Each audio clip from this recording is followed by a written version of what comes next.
निर्वाचन पई आरंभ हेलानी सजबाज रणनीति निर्धारण सह दलीय कर्मी मानकु संगठित करबा और प्रचार अभियान आरंभ करबा पई प्रक्रिया चलीछि। आगामी निर्वाचन को दृष्टि रखी बिजु जनता दल पक्षरु सदर निर्वाचन मंडलीर कर्मी सम्मेलन अनुष्ठित हो जाइछि। नरेंद्र कोण स्थित बिजु जनता दल कार्यालय रे आयोजित ए कर्मी सम्मेलन रे प्राय 3000 रु ऊर्ध्व नेता और कर्मी जोग दैथिले।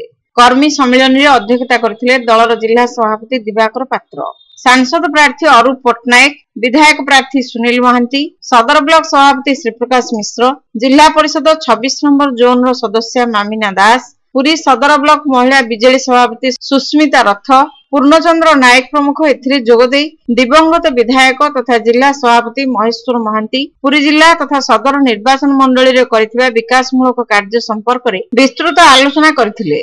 दलीय नेता माने महेश्वरଙ୍କ द्वारा संपन्न होइतबा विविध विकासमूलक कार्य विषय रे अवतारणा करथिले। दलीय प्रार्थी द्वयंकु आगामी निर्वाचन रे विपुल भोट रे जययुक्त कराइबा पई नेता माने कर्मी मानकु आह्वान जणाइथिले। 2024 निर्वाचन रे पुरी निर्वाचन मंडली रु दलीय प्रार्थी भाबे किपरि अन्य प्रार्थी मानक ठारू अन्यून 20,000 अधिक भोट पाई निर्वाचित हेबे सेथिपई नेता माने कर्मी मानकु गुरुमंत्र देइथिले। उपस्थित दलीय नेता और कर्मी माने विधायक प्रार्थी सुनील महांती जणे उत्तम युव प्रार्थी होइथिबारु तांकु जिताइबा पई वज्र शपथ नेइथिले।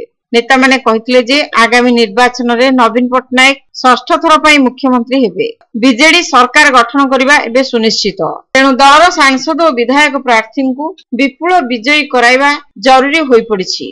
कर्मी और नेता माने व्यक्तिगत मनमालिन्य को भूली जाई दलर विजय पई कठोर परिश्रम करबा एकांत आवश्यक। दलर विजय परे व्यक्तिगत समस्या विषय रे भाबिबा पई सम्मेलन रे मत प्रकाश पाइथिला।